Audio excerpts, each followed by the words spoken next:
September 1972. It was the days when one of the most mysterious cases in American history began, and nearly 50 years later, it's still unsolved. On one quiet afternoon, a woman was putting away groceries in her kitchen when she noticed her dog suddenly bolted out of the woods behind the house carrying something in its mouth and started acting strangely. She thought it was just a stick, but when the dog dropped it onto the grass, her heart stopped. It wasn't a stick at all. It was a human arm, flesh torn, nails still intact, already starting to decay. The police were called immediately, and before long, officers were swarming the neighborhood. They followed the dog's trail back into the trees, pushing through brush and branches until they reached a jagged cliff locals had always whispered about. A cliff with a name that carried its own warning: the Devil's Teeth. At the top of the cliff lay the body of a teenage girl. What disturbed officers most was how the remains were arranged. Branches had been laid in the shape of a coffin. Small wooden crosses were scattered in the dirt around her. To many, it didn't look like a simple crime scene. It looked like a ritual site. The victim was 16-year-old Jeannette DePalma, and her death would go on to become one of the most chilling and unsettling mysteries New Jersey has ever seen. Who killed Jeannette DePalma? And why was her body staged like an offering to something unholy? To understand how this nightmare unfolded, we have to go back to the suburban home where Jeannette's story began. Springfield, in the early 1970s, was a town that carried itself with pride. Families worked hard to maintain appearances, lawns cut short, kids dressed neatly, Sundays spent in church pews. On the surface, it was the kind of place where nothing bad was supposed to happen. But that image was as fragile as glass, and behind it lived real people with their own struggles, secrets, and silent conflicts. For Jeannette DePalma, life was caught between those two worlds. To her friends, she was funny, kind, and quick with a smile. She had a sweet side, but also a stubborn streak. Quiet when she wanted to be, firm when she needed to be. She was a normal teenage girl who loved rock music, tried every trick in the book to make her wavy hair pin straight, and slipped into the occasional party like any teenager testing her limits. She also hitchhiked, a common way to get around back then, but one that carried risks few thought about until it was too late. At home, the DePalma family was large and tightly knit, but not always embraced by the community around them. They had switched from traditional Italian Catholic roots to becoming born-again evangelical Christians, attending the assemblies of God Church in Elizabeth several times a week. In a neighborhood where Catholic identity ran deep, this change stood out. Neighbors whispered that the DePalmas were strange. Some even threw out baseless rumors, accusations of mafia ties, of being rude, of not fitting in. Jeannette's nephew would later sum it up simply: "We were always looked upon as second-class citizens there." And so, Jeannette grew up in a house that was loving but quietly isolated from the town around it. She was torn between faith and freedom, caught between expectations and her own sense of independence. But in a community obsessed with appearances, Jeannette didn't know she was walking straight into a nightmare. And that nightmare began on a Monday morning, August 7th, 1972. That day, Jeannette picked up the phone to call her cousin, Gail. At first, she told her she couldn't come over as she had chores to finish at home. But teenagers don't let go of plans so easily, and soon the conversation turned. The night before, the girls had met two boys at Echo Lake Park, and the idea of seeing them again was too tempting. After some back and forth, Jeannette agreed. She'd make the trip to Gail's house. By early afternoon, around 1:20 p.m., Jeannette grabbed her purse and told her mother she was heading out. She said she'd walk to the train station and ride into Berkeley Heights to meet Gail. Florence, her mother, didn't think much of it. This was the kind of thing Jeannette did often. Independent, confident, unafraid to move through the world on her own. But this time, she never arrived. The hours stretched on. Evening fell. The house grew quiet. And by 10 o'clock that night, panic had set in. Florence and Salvatore, Jeannette's parents, called the police to report her missing. Now, the response they got was cold. Authorities assumed she had run away, another restless teenager slipping out of the house. They dragged their feet, unwilling to treat it as urgent. For Jeannette's family, that wait was agony. Florence sat by the door that night, eyes fixed on the knob, convinced that at any moment it would turn and her daughter would step inside. But the door stayed closed, and the silence of that night would only deepen in the days to come. 6 weeks passed. Summer was fading, and with every day that Jeannette didn't come home, her family's hope was running thin. But the discovery wouldn't come from the police. It came from a neighbor and from her dog. On September 19th, 1972, 47-year-old Grace Treason was in her kitchen when she heard her dog whining outside. At first, it sounded like the usual fussing, until the barking grew sharper, more frantic. Grace glanced out the window and saw the dog emerging from the woods, dragging something pale and dangling in its mouth. At first, she thought it was a stick, but when the animal dropped it onto the lawn, her heart stopped. It wasn't a stick. It was a human arm. The fingernail still visible, the flesh already decaying. Panicked, Grace called the police. Within hours, patrol cars and detectives swarmed the neighborhood. Officers followed the dog's trail back through the woods, pushing past brush and climbing uneven ground, until they reached a site that had always carried an ominous name, the Houdaille Quarry. And at the edge of that quarry was a jagged cliff locals had whispered about for years. They called it the Devil's Teeth. What the police found there would haunt Springfield forever. Jeannette's body was lying at the top of the cliff, badly decomposed. But what froze investigators wasn't just the remains, it was the arrangement around them. Branches had been laid out in the shape of a coffin. Small wooden crosses were scattered in the dirt. Some locals swore that there were markings, even a crude pentagram, and whispered about mutilated animal remains nearby. This wasn't just a body left in the woods. To many, it looked like an offering. Word spread quickly. Whispers of witchcraft, rumors of satanic sacrifice. Neighbors passing the story in hushed voices, each detail more twisted than the last.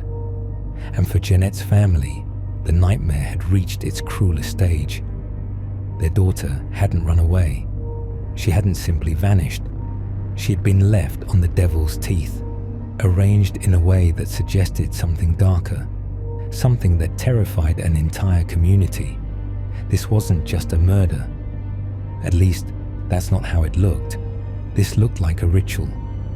From the moment Jeannette's body was found, the story took on a life of its own. What started as a crime scene quickly became something much bigger, something the newspapers couldn't resist. On September 29th, the Elizabeth Daily Journal ran a headline that sent shockwaves through Union County. Police suspect witchcraft in teen death. That one sentence was enough to ignite a wildfire. Reporters hinted at strange markings near the body. Crosses, branches, symbols that looked more like ritual than accident. To the public, this wasn't just murder. It was a sacrifice. And one man fanned those flames louder than anyone. Pastor James Tate, the DePalma family's own minister at the Assemblies of God Church. He told reporters that Jeannette might have been kidnapped by Satanists and that she was killed only after trying to preach Christ to them. It was the kind of claim that fed the headlines, and suddenly, Jeannette's name was tied to whispers of the occult. The timing made it even worse. Springfield was still reeling from the John List murders the year before, when a father executed his wife and children inside their own home just a few towns over. People were already on edge, and now the idea of satanic cults in the woods pushed fear into full-blown panic. Whispers spread fast. Teenagers dared each other to walk through the woods, swearing they'd seen candles, stones, and chalk markings. Parents told their kids to stay inside after dark, and rumors grew of covens meeting deep in the Watchung Reservation, of rituals carried out in secret. Springfield was no longer safe. The quiet suburb had become the stage for a story that sounded more like a horror film than real life. And for Jeannette's family, the fear was doubled, because now it wasn't just about who killed their daughter, it was about what people believed she had been killed for. But even as the town whispered about Satanists and secret covens, investigators tried to pin down real suspects, and one name kept coming up.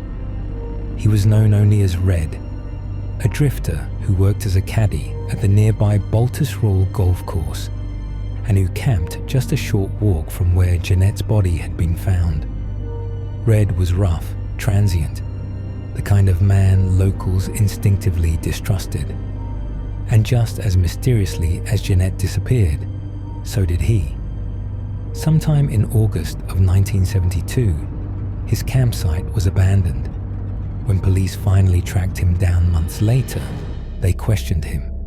But after a short interview, Red was released without charge. He left the area permanently, and his shadow slipped out of the story. To this day, many people wonder if Red knew more than he ever admitted. Other theories floated through Springfield like smoke. Some said Jeannette had overdosed on drugs, but friends and family swore she wasn't a user, and no paraphernalia was ever found at the scene. Her toxicology only revealed a strange amount of lead in her system, likely from lying in the soil for so long, hardly a smoking gun. Then came the darker whispers, an accident covered up. The Springfield police kept a firing range near the area, and some speculated Jeannette may have been shot by mistake, her body placed on the devil's teeth to hide the truth. But none of these theories ever stuck, because no matter what the facts said, didn't say, the occult rumors drowned everything else out. The coffin-shaped branches, the wooden crosses, the whispers of ritual.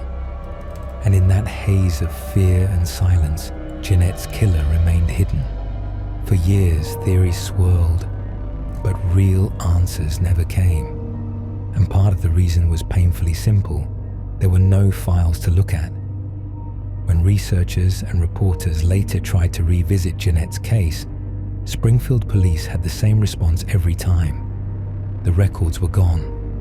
They claimed the files had been destroyed during a flood in 1999, when Hurricane Floyd swept through New Jersey. To some, that explanation felt convenient. Too convenient. Families and journalists started using another word for it, a cover-up. Were they covering and hiding something? We don't know, but it looks suspicious. Decades passed with nothing but silence, until, under pressure, parts of the case file finally re-emerged. The photos showed the scene as investigators had found it. The evidence bags catalogued what had been collected. Among the details was Jeannette's purse, discovered just a few feet from her body. But something she always wore was missing: her cross necklace. What the photos didn't show were any pentagrams, or mutilated animals, or halos of stones. Police pointed to that as proof the satanic rumors had been blown out of proportion. Now at this point, most people think that perhaps those things were removed before taking the photos, and also the fact that majority of data pertaining to the case hasn't been disclosed. Like they say, it was lost in flood. But anyhow, it didn't matter. The public had already made up its mind. The devil's teeth had become synonymous with ritual, with sacrifice, with something Springfield would never admit, but could never shake. And in the gaps left behind, by missing files, lost evidence, and decades of silence, the mystery only grew darker. Because when evidence disappears, the silence becomes its own kind of answer. Half a century has passed since the afternoon Jeannette's body was found on the devil's teeth. Yet the images from that cliff still linger. Branches laid out like a coffin, crude wooden crosses in the dirt, a missing necklace that never turned up. And through it all, the whispers of sacrifice have never fully faded. Today, groups like Justice for Jeannette on Instagram, Facebook, and their own website continue to search for answers. They pore over old files, chase down every lead, and keep her name alive so that one day the truth might finally surface. For them, this isn't just a cold case, it's a wound that never healed. And Jeannette's story hasn't only lived on in whispers. Over the years, it's been dragged back into the spotlight through articles, books, and even television. In the late 1990s and early 2000s, Weird New Jersey magazine began receiving anonymous letters about the case. Letters that reopened old fears and suspicions. Those reports eventually inspired the book Death on the Devil's Teeth by Jesse P. Pollack and Mark Moran. A chilling deep dive into the case that revealed new suspects, missing evidence, and connections to other unsolved crimes. Jeannette's name reached new audiences through podcasts, investigative features, and even a recent episode of Hulu's Out There Crimes of the Paranormal, titled Jersey Witch Hunt. Each retelling brought fresh eyes to the case, but never closure. If anything, the more the story is told, the deeper the mystery seems to grow. Because what truth is left to find? Was Jeannette really the victim of a satanic cult, taken to the woods as part of some ritual? Was she killed by a drifter passing through? A crime of opportunity, with symbols added later to terrify? Or was it something even darker? A town desperate to bury its own mistakes, hiding the evidence until all that remained were rumors. The questions outlived the answers. And that may be the cruelest part of this story, because more than 50 years later, the devil's teeth still hold its secret, and Jeannette DePalma still cries out for justice. Jeannette's story has lingered for decades, carved into the memory of a community that never found peace. Every retelling circles back to that cliff, to the coffin of branches, to the girl who never came home. And still, the truth remains buried, somewhere between fact, rumor, and fear, because some mysteries aren't buried. They're waiting, watching, until someone dares to dig them up again. If you found this case haunting, make sure you subscribe for more such content. And let me know in the comments, what do you think happened to Jeannette DePalma? And remember, if you know anything about this case, even the smallest detail, you can still contact the Union County Prosecutor's Office at 908-527-4500.